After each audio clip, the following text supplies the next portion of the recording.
right? So the next section talks about how to organize your thoughts, right? So now we know this is the formula, and we got to go in and clean up this mind, because this mind is full of automatic thought patterns that will serve us and help us realize our true nature, or it doesn't.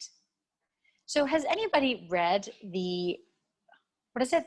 The Magical Art of Tidying Up by Marie Kondo?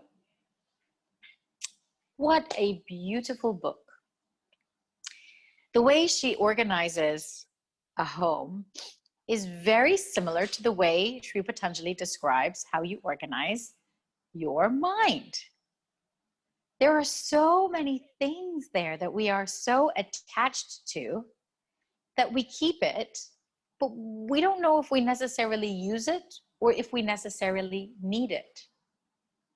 And by cleaning up your home Marie Kondo style, it's a very nice way of practicing in your physical environment of letting go of that which you do not need. And the way she categorizes aspects of the home, that you start with what is easy to discard, like clothes, and then you go on to books, and then you go on to papers, and then you go on to utensils such as the kitchen utensils or the wires or your hardware cupboard or your garage. And then you finally end upon the most sentimental items. So she takes you through this journey of letting go of what is easy and then going into what is hard. And that's kind of the same way that we do with our minds. We need to organize our thoughts into different categories, because when it's organized, it's easy to dispose of. How many of you have cleaned out your closet? What is the process? You take everything out of the closet, and you can almost energetically feel that your closet goes, oh, and then it feels lighter. And then, okay, so you've got that empty space. But then suddenly you look on your floor or on your bed and you have this enormous mess. And instantly you regret cleaning your closet. You're like, oh my God, how am I going to go through this? And then you have 3 piles. Anyway, this is how I do it. I have a definitely keep and a definitely chuck. And then usually my bigger pile is my maybe pile. So I immediately go chuck, keep, maybe. And then the keep goes back into the closet. The chuck is folded up and put in a garbage bag, ready to be given away. And then the maybe pile just kind of sits there, and I say, okay, I'm just going to throw that in the closet for now, and I'll deal with it again later. And you do that process over and over and over and over and over again until you only have your essentials in your closet. And this is the process of meditation. This is how meditation works. It's not really just to sit there and make your mind blank. Actually, when you sit down to meditate, for the first time in your life, you will see what's in your closet. And you will be like, oh my God, there is a lot of nonsense in there. And I am thinking and thinking and thinking about stuff over and over and over and over and over again. And actually, this is taking so much of my brain power, I can actually let that go. So let's begin. Okay, let's look at Sutra 5. So we're going to be going into the process of cleaning up the closets of our mind. So let's imagine our mind is like a big cupboard, and we've got 2 doors, and inside the 2 doors are 5 drawers. Okay, and these are the different categories of our mind. And I'm going to take you through that one by one. So Sutra 5 says, there are 5 kinds of mental modifications, which are either painful or painless. So we can classify our vrittis, our mental modifications, which are the thought patterns. We can classify those into 5 distinct categories. And within those 5 distinct categories, they either bring us pain, they are painful, or they bring us, our peace is retained. So they are painless. They are not pleasure versus pain, because pleasure versus pain puts you into the trap of good and bad. It puts you into that judging your mind. We are not there to judge the mind. The process of going in the mind is not to judge ourselves. When you judge yourselves, you are putting a label on something. When you put a label on something, you are identifying with something based on your ego. This is not what we are doing. We are literally understanding and observing. Does this thought bring me pain and agitate my mind? Or does this thought or collection of thoughts help me retain my peace of mind? It's simple like that. So if something comes up for you, watch your mind. This is the essence of mindfulness and meditation. What is coming up? And then when you can see it, and what is bubbled up in your subconscious comes into your conscious, when you can see it and understand it, you suddenly have absolute freedom to make a choice about it. Do I keep it in my closet, or do I let it go? Or do I keep it in my maybe pile? And that choice is yours. That freedom of choice is yours. It's the one thing you do have control over. So let's look at what is painful versus what is painless. Sri Patanjali calls it painful and painless because it either brings you pain or it doesn't. And by pain, it means agitates your mind and disturbs your thoughts and keeps you in that process of identifying with your thoughts and your body and your mind. Or it doesn't. Simple.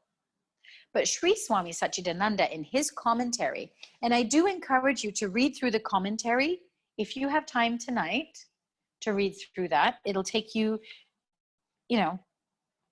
from 1 to 16 today. If you can read the commentary from Sutras 1 to Sutra 16, it's about 30 pages. It'll give you a very nice understanding. Sri Swami Satchidananda, who is my beautiful guru, simply said, you can take painful and painless as selfish and selfless. And by selfish, if you have any personal motive attached to anything, it is going to agitate your mind. Any personal motive towards anything is a desire. And again, we are not looking at desires as good or bad. Okay? Because what if your desire is to help the world? It's still a desire. It's a good desire, but that's kind of not the point of what we're trying to accomplish here. The attachment to that desire, is it causing you pain or peace? That's the question you ask yourself. Let's say you want to save the world, but you're so agitated by all the poverty and the government and everything. Oh, and it's so frustrating. Now, it's okay to have those moments of frustration. I'm not bypassing, that's spiritual bypassing if you're like, oh, the universe will look after itself. No, if I'm feeling really passionate about something,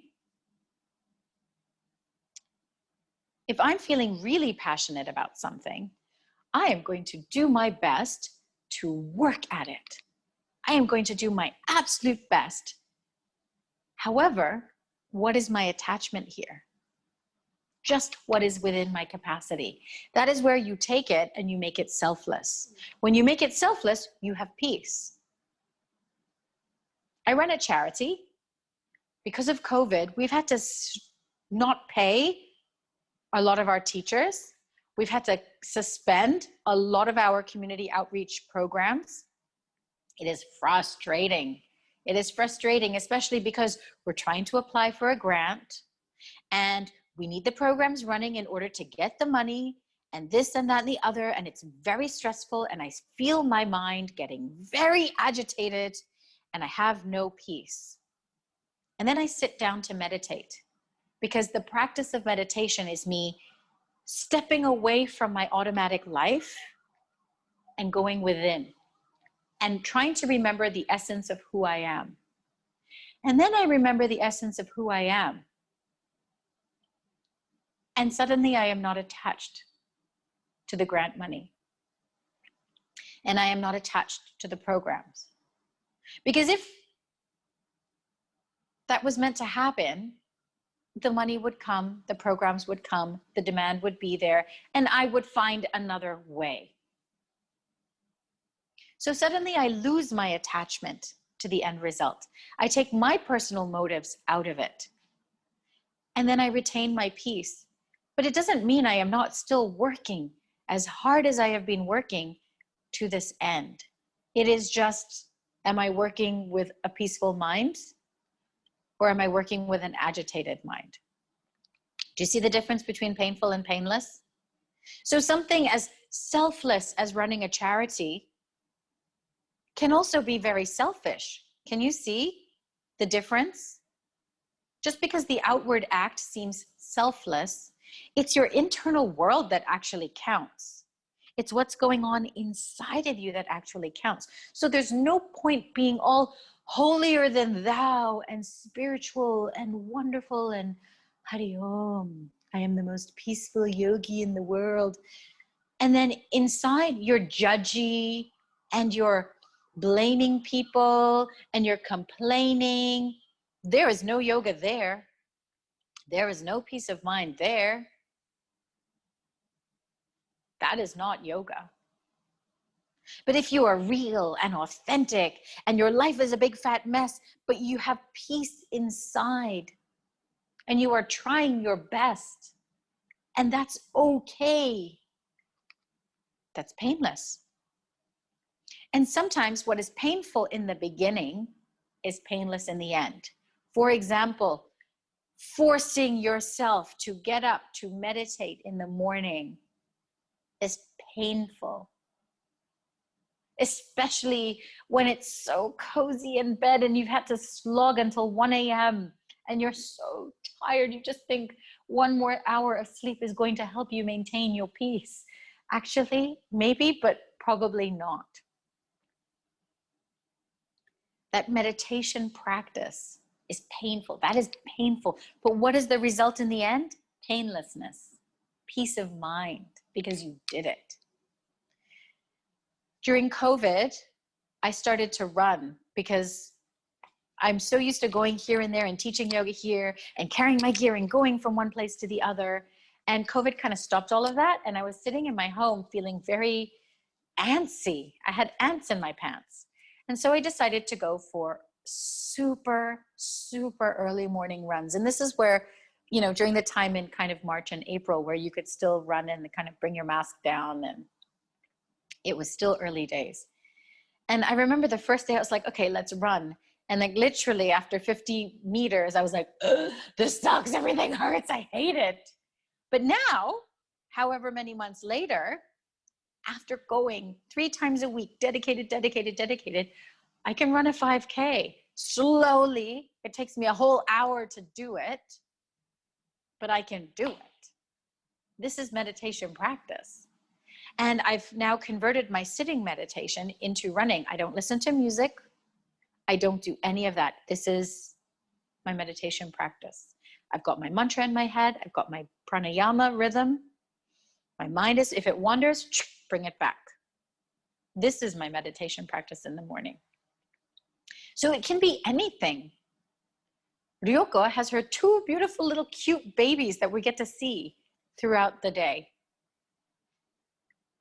Focusing on their well-being, it requires total focus, total dedication, especially with toddlers where they can get their hands on absolutely anything at any given time. And she has 2 and she's on her own. That is meditation to me, to have eyes in the back of your head and be constantly aware of your children.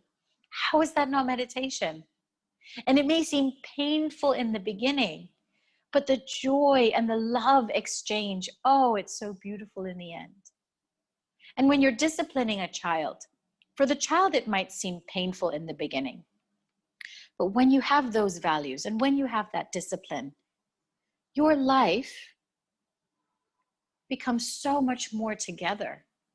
If you look at children that are raised doing whatever they want to do versus children that have had structure and consistency and discipline, you can see the type of person that they are in their lives and how much easier it is for them to function. What is painful in the beginning can be painless in the end. And likewise, what is pleasurable in the beginning can also be painful in the end. Love. Who remembers that most dramatic love affair you've had in your youth? And it just crumbles into jealousy and arguments and dysfunction. What is pleasurable in the beginning can also be very painful in the end. What is the difference? Your attitude, selfish or selfless. So every single thought in your mind, the past hurts. Even if you've had trauma and you're holding it in your body, you have the power now to bring it up, understand it, and make a choice. Pick it apart. Do you want to keep it in your closet? Do you want to throw it out? Or do you want to keep it in the maybe pile and go through it a little bit further? Actually, the pain experience, I'm ready to let go. The lessons I've learned, I want to put back in my closet. That's your 1000% choice. You have that power inside of you. You have that freedom inside of you. This is your choice. So let's go to what are these 5 types of mental modifications? And each of these 5 can be painful or painless.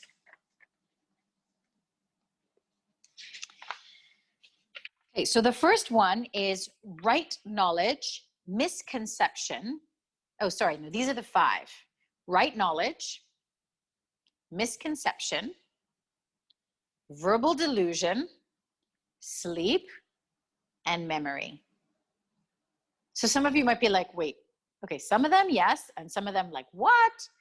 So I'm going to go through each one by one. Sutra 7. The sources of right knowledge. So this is the first drawer. Maybe it's got 3 little compartments inside it. Direct perception, inference, and scriptural testimony. So this is right knowledge. Your right knowledge is direct experience. You stick your hand in a fire, you will get burned. There is no questioning that knowledge. If you put your hand in fire, fire is hot, fire will burn you. There's no way to dispute that knowledge. Direct experience. Sugar is sweet. Direct experience. So you have certain experiences in your life that are fundamental and true. And there are always variations to those experiences. What you experience is not the same as what somebody else experiences. Does that make sense? What you experience is not. So back in the day, I used to put 2 heaping teaspoons of sugar in my coffee. And then after having kids, I decided to wean off the sugar as a means to kind of get my body back into shape. And when I kind of came back into a shape that I liked, I was like, okay, let me try putting sugar in my coffee again. And it wasn't a pleasurable experience at all. right? So your direct experiences can be painful or painless depending on your attitude. Does that make sense? So right knowledge is direct experience. Inference is based on these direct experiences. So for example, if you see a flame and if you see smoke rising from the flame, you know that there is fire burning and you know that it is hot over there. If you just see smoke, you can infer that there is a fire. You know that cows produce milk. You may have had milk from one cow, maybe once in your life, and you may not know every single cow out there, but you can infer that cows generally give milk. This is all part of right knowledge, the way that you are sure about the way the world runs. And then the third one is scriptural testimony. And by scriptural testimony, this is called the fundamental truths and the universal laws. These you can find, yes, in scriptures, because these are universal truths that stand the test of time. But it can also be scientific truths that stand the test of time. Scientific truths like gravity, certain laws of physics, they have stood the test of time. So we can take that knowledge to be true. If you followed a guru and the guru said, you can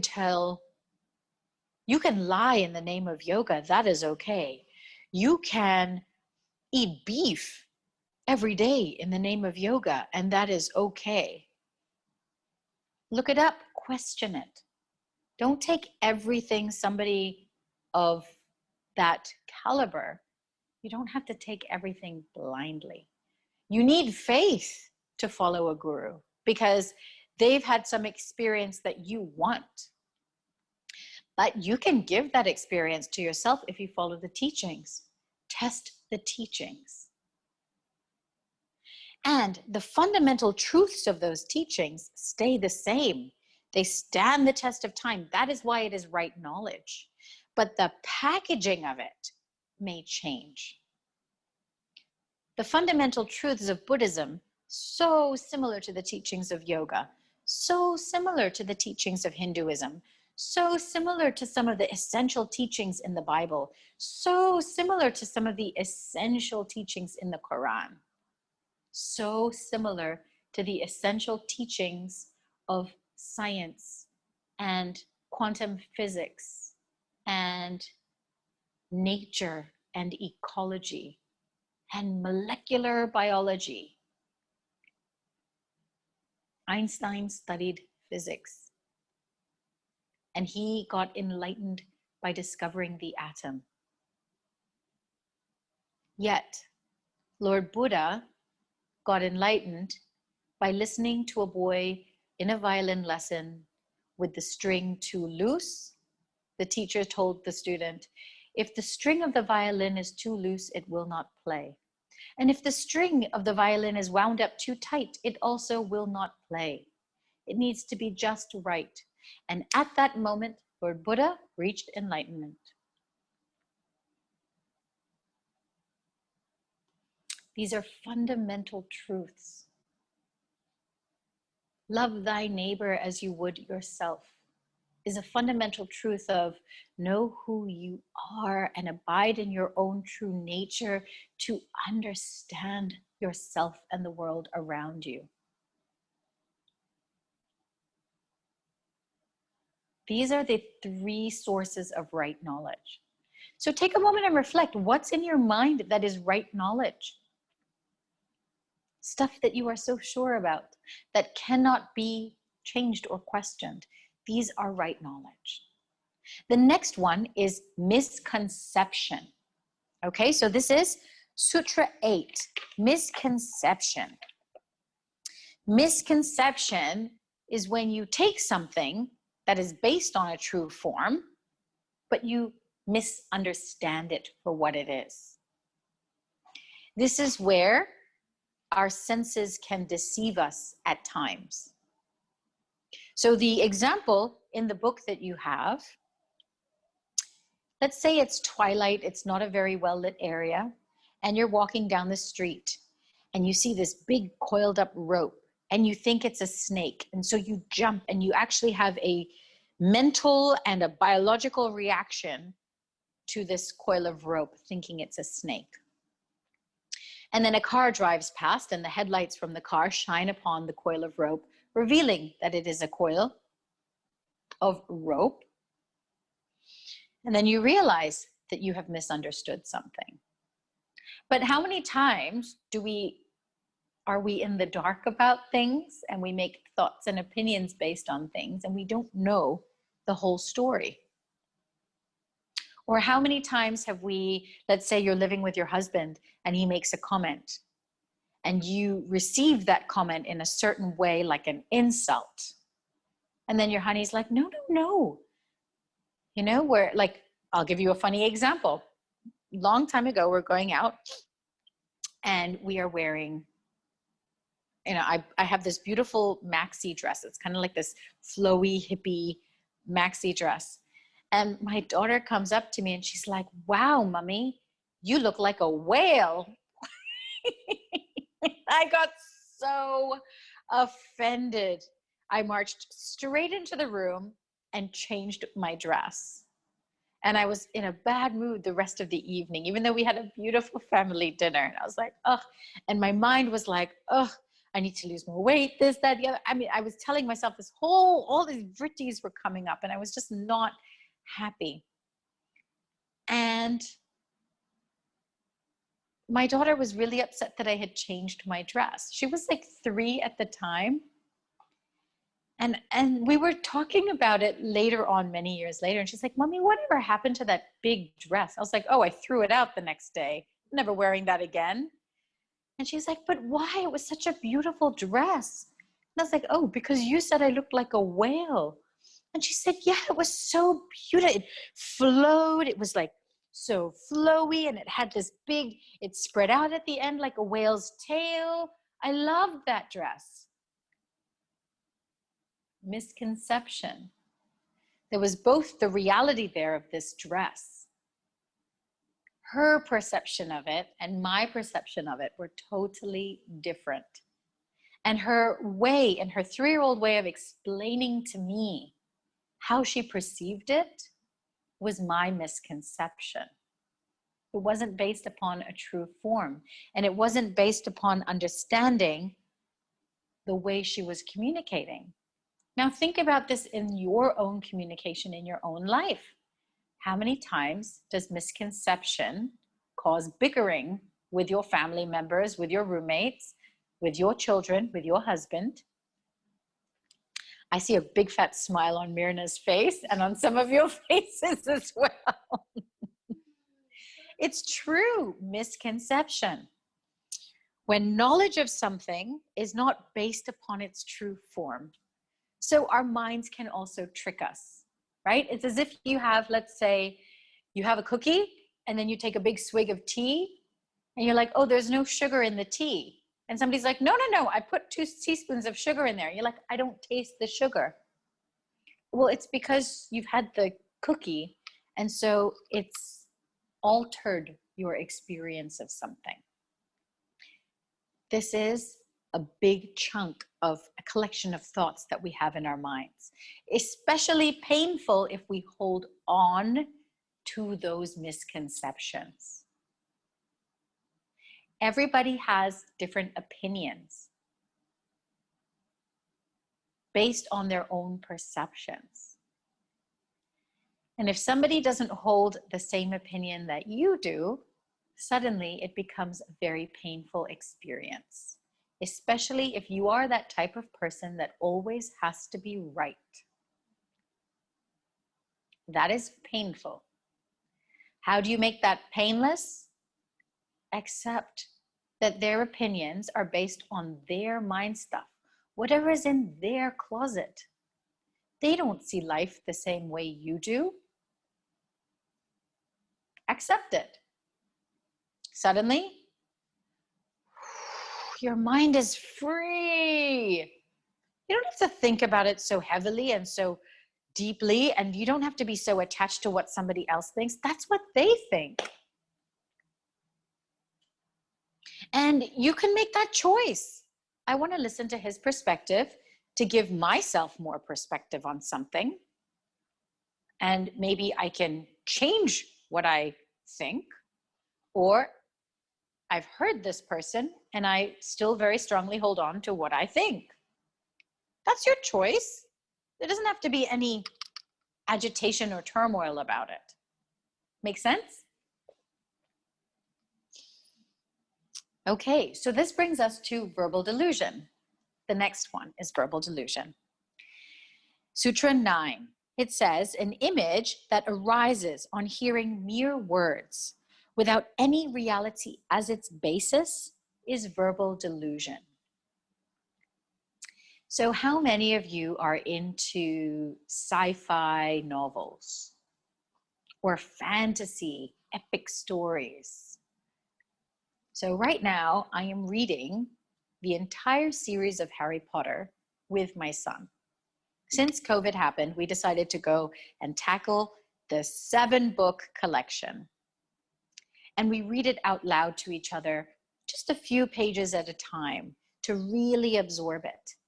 And the images that arise in our imaginations on reading and hearing those words about the spells and the different types of creatures, oh, they create such a vivid collection of vrittis in our minds that don't have any reality as its basis. Even watching stories, right? Whatever you are binge watching on Netflix, even if it is a reality show, these are a collection of edited things to create a story that, do they have a fundamental reality as its basis? Most of the series are based on books, fictional books. Is there reality? Yet we have all these thoughts. How many times are you like walking down the street and thinking about what's going to happen next? Oh my gosh, the episode left on a cliffhanger. What's going to happen next to the character?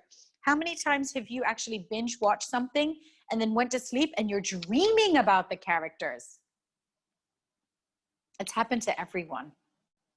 It's absolutely happened to everyone.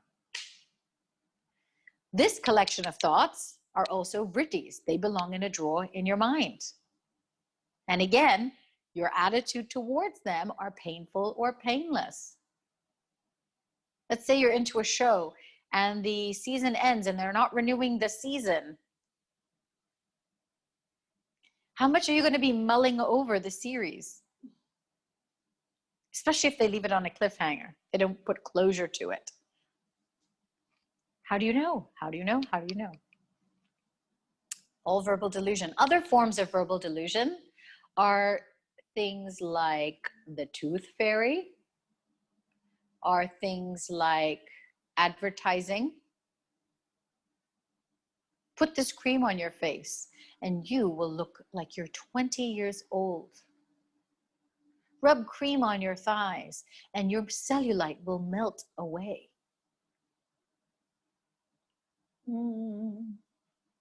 Sounds like verbal delusion to me. Buy this product so you will be happy. Buy this so people will love you. Is that really realistic? No, it's a big fat con if you ask me. No real gossip, rumors, politics. A lot of it can be verbal delusion. No reality as its basis. And we take these things. I mean, how much fake news is out there? There are a lot of scientific articles that come on my Facebook feed about all of this, and you read through it and you're like, And then they say, oh, research studies. And then they put a research reference at the end and you click into that research reference to see how realistic it is. Turns out the research study is paid for by a corporation that is selling the product.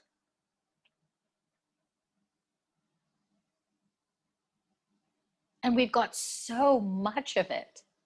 We've got so, especially in this day and age, with Snapchat filters and social media, our verbal delusion is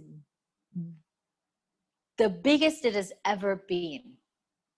Because we live in this world of virtual reality, augmented reality, of filters to make ourselves look bigger eyes and skinnier and look beautiful. Like my Zoom, my little son was like, oh, mommy, let me fix your Zoom. And so he's put this thing, enhance your image. And so now I was like, oh, like all my little bits and bobs, it kind of blends them in my face so it's clearer. So your visual of me is verbal delusion. It is not my face because I actually have freckles. No reality as its basis, right?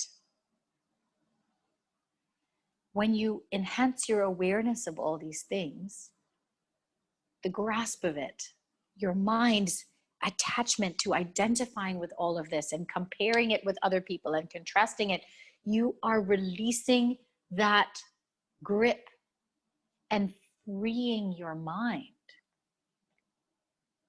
The next one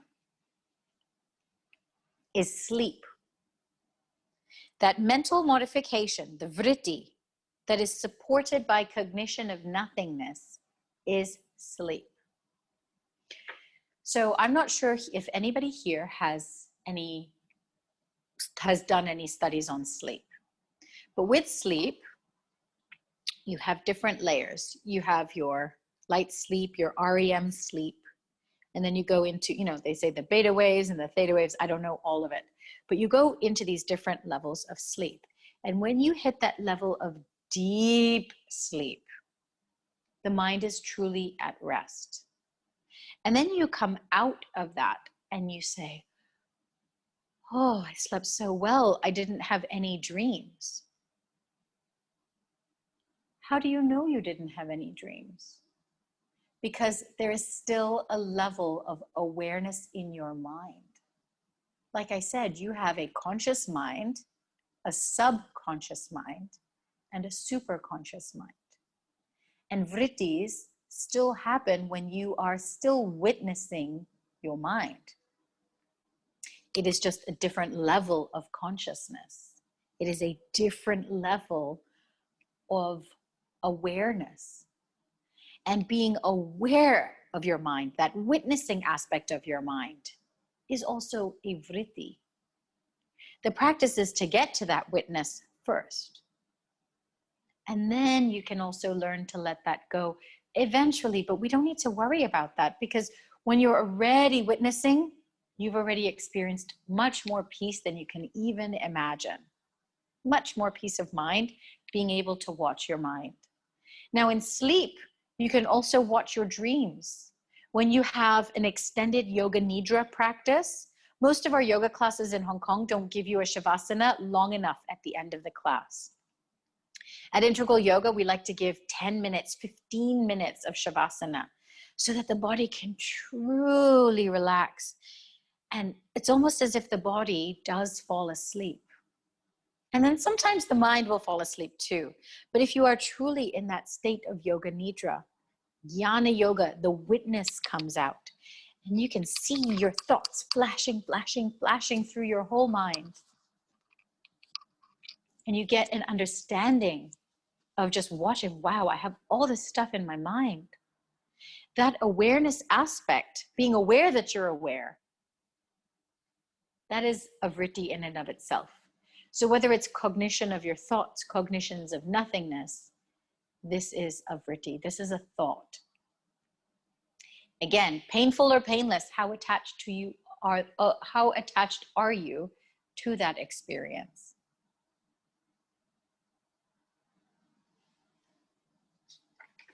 Do you puff yourself up because you've had that experience? I am so enlightened. I am so spiritual. And then the final one,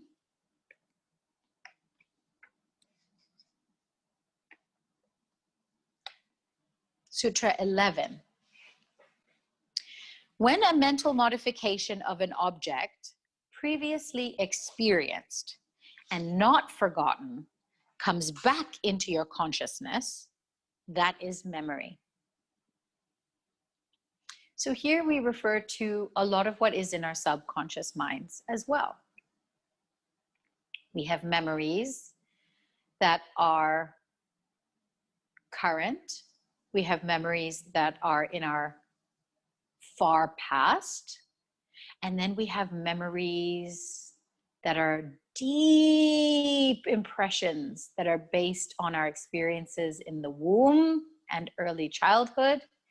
And if you believe, even beyond that. According to Hindu and Buddhist cultures, where they believe in reincarnation, yes, you can have deep memories of your past lives, if you believe in that. And if you don't, there's enough mind stuff in one lifetime to worry about. So let's just focus on here and now. And also, I like to look at like different phases of my life as past lives. So when I was like a corporate in New York, 60 pairs of shoes with matching handbags, drinking whiskey, smoking cigarettes, living the high life. Oh, if I look at myself now, that is definitely a past life. So, if you look at reincarnation and things like that, and if any of that comes up, don't let that affect you, right? Painful versus painless. Understand it for what it is and apply the teaching in a way that is relevant to you and your belief system. And that's all that there is to it.